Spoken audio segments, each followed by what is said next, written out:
So now we are going to take up projectile motion and we'll try to understand everything whatever forms the basic of analyzing projectile motion. So first thing you have to understand is what type of motion you are going to call as a projectile motion. And what do you mean by projecting something? Projecting means you are giving some speed along with some direction. That is, you are imparting some velocity to any object. Let us say I am having this chalk in my hand. I can throw it upwards. If I am throwing it upward, what I am doing? I am giving some speed to this chalk in a particular direction. I can throw it towards you. And I can throw it with different speed and at different angles. So what will you observe? The distance which this chalk is going to move will change with the speed as well as with the angle at which I am throwing this chalk. But in all these cases, I am trying to project this chalk. Project means I am giving some speed along with some direction. So what I am trying to do is I am giving some velocity to this chalk. And such type of motion which this chalk is going to perform is called as projectile motion. So let us try to analyze or have a method which can help us to solve any problem related with projectile motion. So we will try to analyze the whole projectile motion by using vectors.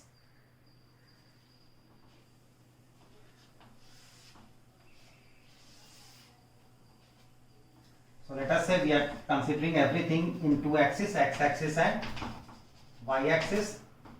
You have projected projectile with some initial speed u making an angle of theta with a horizontal. So we can identify the different critical points. So let us identify that this is origin, so we can write it as 0, 0. This is the maximum horizontal distance which has been moved by the projectile.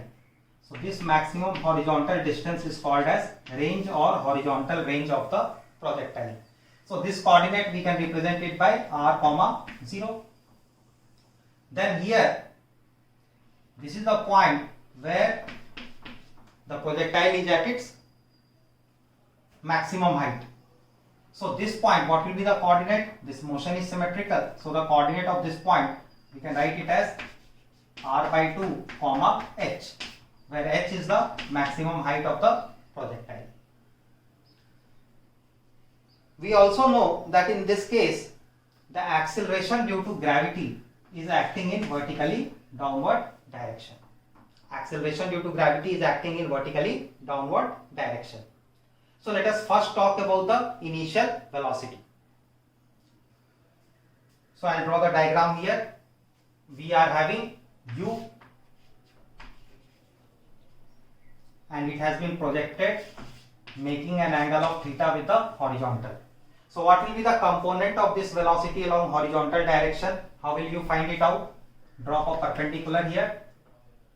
So this is ux and this is uy. How will you find ux and uy? So cos theta can be written as equal to ux by u. So what is ux? It will be u cos theta. Similarly, you can write sin theta as equal to uy by u. So uy will become equal to u sin theta. Now we assign or choose our vector directions such that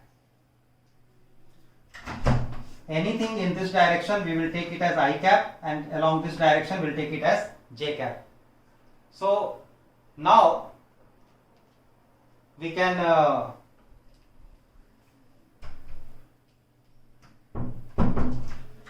relate or write all these quantities in vector form. So what is initial velocity vector?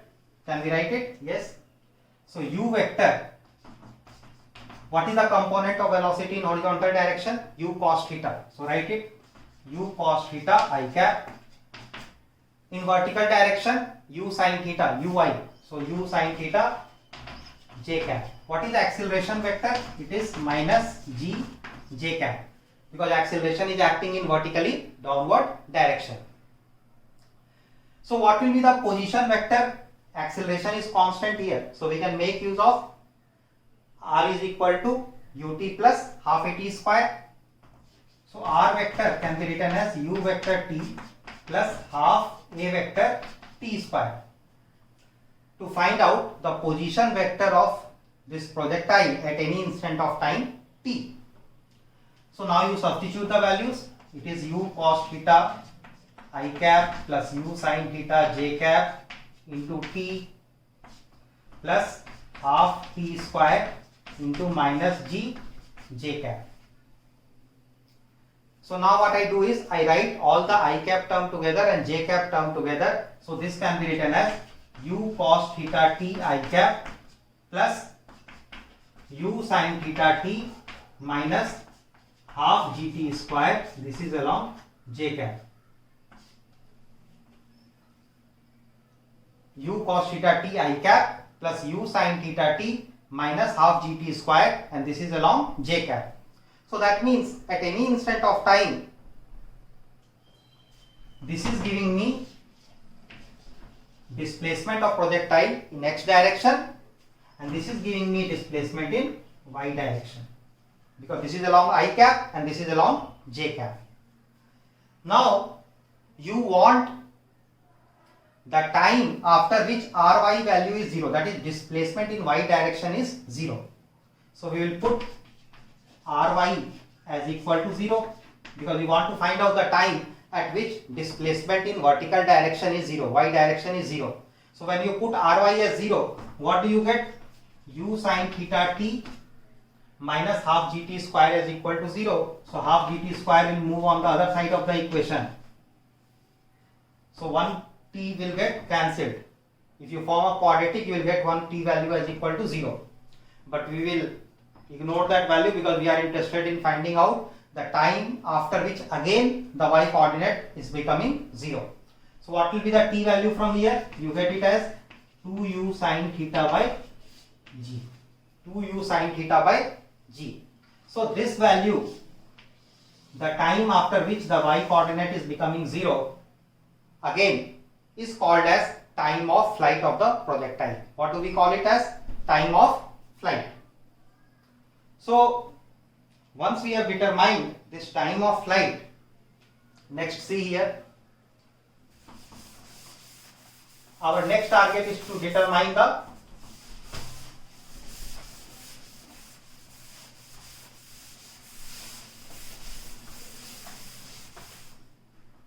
horizontal range. So we have determined time of flight. How much we have got it as? T. We can represent it by capital T, and this is equal to 2u sin theta by g.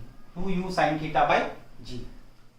Next we want to find out r, horizontal range. What is r? So if you analyze the previous equation, r is the value of rx at time t. What was rx? Check in your notebook. Just some time back you have written it. It is u cos theta into t.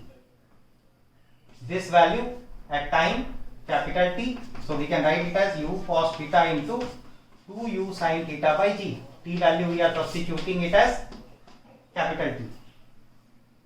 So how much do you get this as? 2u square sin theta cos theta by g. Or alternatively we can also write it as u square by g sin of 2 theta. So this term is actually giving us the maximum horizontal distance moved by the projectile, and this we call it as horizontal range. This we call it as horizontal range. So now you can see it here that horizontal range will be maximum. For r to be maximum, what should happen? Sin 2 theta should be equal to 1. So that means sin 2 theta should be equal to sine of 90 degrees. So 2 theta should be equal to 90 and theta should be equal to 45 degrees. That is theta should be equal to pi by 4. Again, there can be complementary angle because here you see r is actually product of sin theta and cos theta, and sin of 90 minus theta is equal to cos theta and cos of 90 minus theta is equal to sin theta. So there can be pair of complementary angles for which horizontal range is going to be same. What will be those pairs? Let us find it out. So horizontal range is same for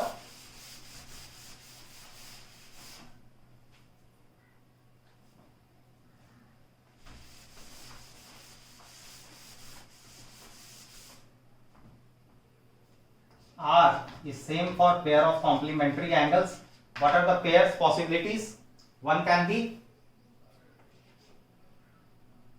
theta and 90 minus theta. What is another possibility? It can be 45 degree plus theta and 45 degree minus theta.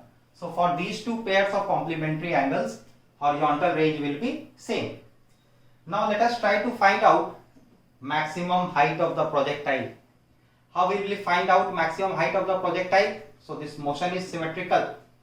So what is h? H is the value of ry. H is actually equal to ry at time t by 2, half the time of flight. So what is ry? Do you remember? Yes, it was u sin theta t minus half gt square at time t by 2. And what is time t by 2? It is 2u sin theta by g divided by 2, which is u sin theta by g. So we will substitute it, u sin theta into u sin theta by g minus half into g into t square. So we can write it as u square sin square theta by g square.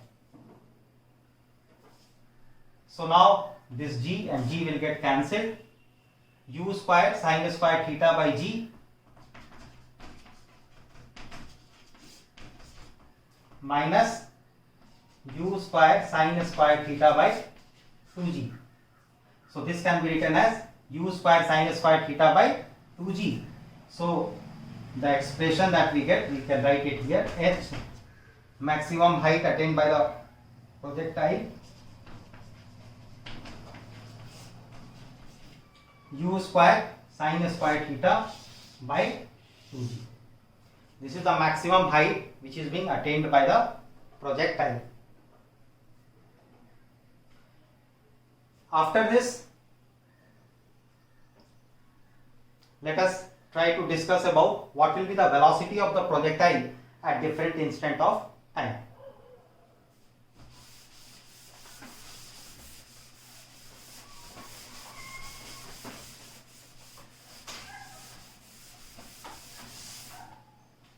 So what was our u vector? Do you remember?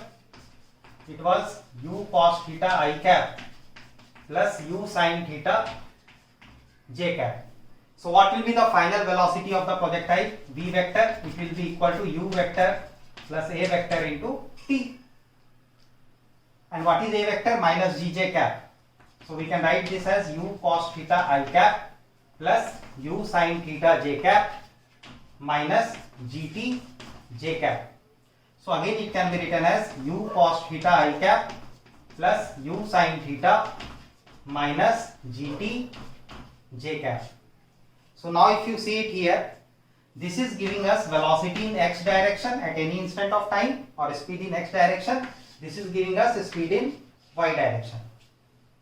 So what do you observe here? This x direction speed or velocity is independent of time.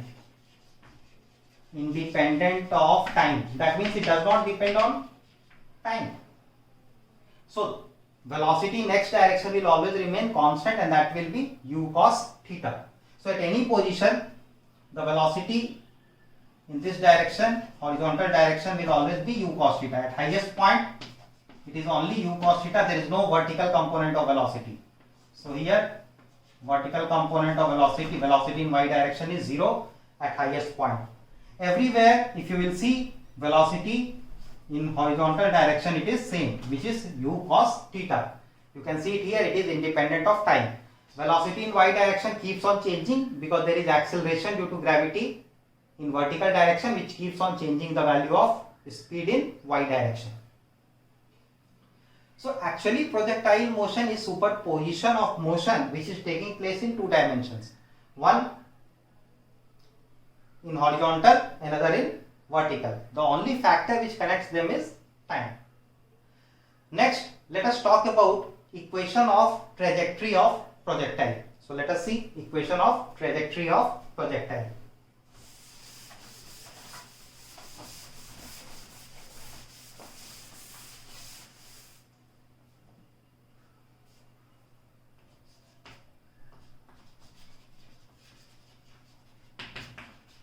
What do you mean by trajectory? Trajectory means path.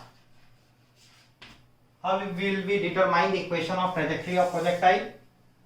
So remember, what was the expression for r vector which you had written some time back? Do you remember? R vector, you had written it as u cos theta t I cap plus u sin theta t minus half gt square as j cap. So remember, this is the value of Rx and this is value of Ry. That is displacement in x direction, displacement in y direction. So alternatively, we can always write x as equal to u cos theta t, our first equation, and y can be written as u sin theta t minus half gt square. This will be our second equation. Now if you eliminate t between equation number 1 and 2, what you can write? T from first equation will be x by u cos theta. We will put it in second equation. So this can be written as u sin theta into x by u cos theta minus half gt square. Half into g into x square by u square cos square theta. So now here what we observe is u and u gets cancelled. So we get y is equal to x tan theta minus gx square by 2u square cos square theta. So this is the expression for equation of trajectory of projectile. And you can see this equation can be written in the form of y is equal to ax minus bx square. So this equation is the equation of a parabola. This equation is the equation of a parabola. So equation of trajectory. What is the trajectory of projectile motion? It is parabolic. It is parabolic. You can see it here. The equation of trajectory can be written in the form y is equal to ax minus bx square. Another way in which you can write equation of trajectory is, or if you want to connect equation of trajectory motion, you want to insert horizontal range, then alternatively it can be written as y is equal to x tan theta into 1 minus x by r. Very important, y is equal to x tan theta 1 minus x by r. So anytime you are trying to solve questions related with projectile motion, always try to write everything in vector form, assign the coordinates. Let us say if projectile you are dealing it from the top of a tower, then also you try to identify the coordinates. You try to find out the coordinates of each of the point by selecting a proper coordinate system. Then write everything in vector form and then proceed. So in this way you can actually solve any question related with projectile motion by following the basic mechanism.